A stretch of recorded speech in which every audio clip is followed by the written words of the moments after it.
How many times as a parent have you watched your child struggle to pay attention? Maybe they were the kid who couldn't sit still, or was constantly interrupting, or was truly bouncing off the walls. Just know you aren't alone. Children with ADHD are becoming more and more prevalent. Almost 1 in 5 children have ADHD, and a large majority of these students have other diagnoses with ADHD. They can't choose to turn it off or get over it. God created them this way, and the greatest gift we can give them is acceptance of where they're at. Each child with ADHD will present differently. Here are a few tips for things you can do for your child who has ADHD.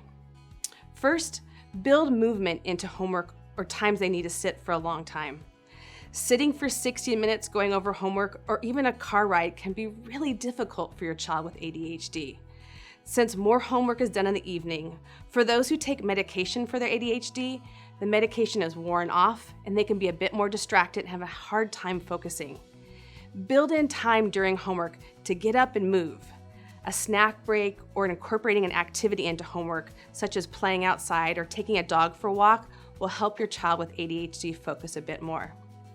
Second, not everyone is an auditory learner. Most students tend to learn through visual or kinesthetic, which is hands-on learning. Find different ways at home to make time to teach to all these learning types. If you're trying to teach a life lesson or having them do a list of chores, write it down and go over it visually with them as well. If it's something hands-on, then have them do it with you so they can see what you're asking of them. It's amazing what you can find online to help with these things. Number 3, ask more questions to provoke engagement instead of going over and doing things more by talking. When having your child with ADHD engage in the conversation, they're more likely to attend and focus more. ADHD doesn't mean that they can't focus. It just means they tend to focus on more highly preferred things. Allow family time to become a highly preferred time for them. Also, here are some things to remember not to say to your child who has ADHD. Number 1, everyone has a little bit of ADHD. It isn't a big deal. For a lot of kids, having ADHD is a big deal. Don't downplay their struggles, but instead show empathy and compassion when you see them struggling, and don't point out their struggles in front of others. Maybe during a one-on-one time with your child, ask them if there is anything you can do to support them when you see they're having a hard time. Another thing is, ADHD is too frequently and too quickly diagnosed. We aren't physicians or therapists for our children, so if possible, let the physicians do the diagnosing. Loving your child where they're at is one of the greatest gifts you can give them. Allow them to be who they are, and loving them for that is a gift that will reap so much.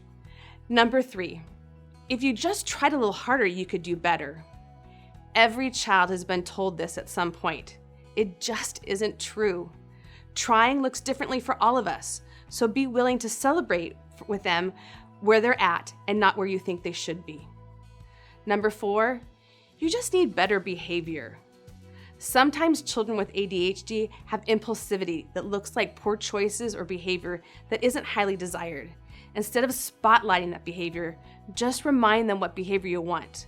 So instead of saying, "Johnny or Sally, stop talking so much at dinner time," say something like, "I appreciate how everyone is listening while others are talking."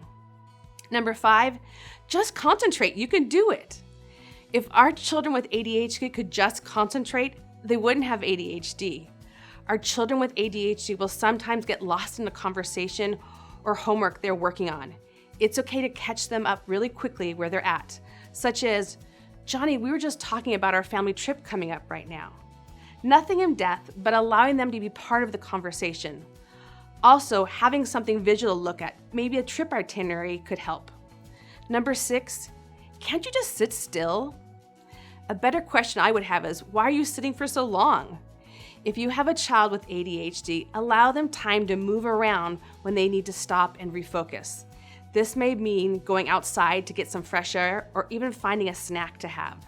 Set some boundaries to what that might look like so they don't go on forever, but maybe just standing up behind their chair for a bit before they sit back down can be helpful. Come up with a plan together so you can support your child in getting the input they need to stay better focused and pay attention. Lastly, pray for your child with ADHD. You could say something like this: Lord, thank you for my child. You picked him or her out for your very own, even before the foundation of the world, before they were even born. You saw them while they were being formed, and you knew all about their ADHD.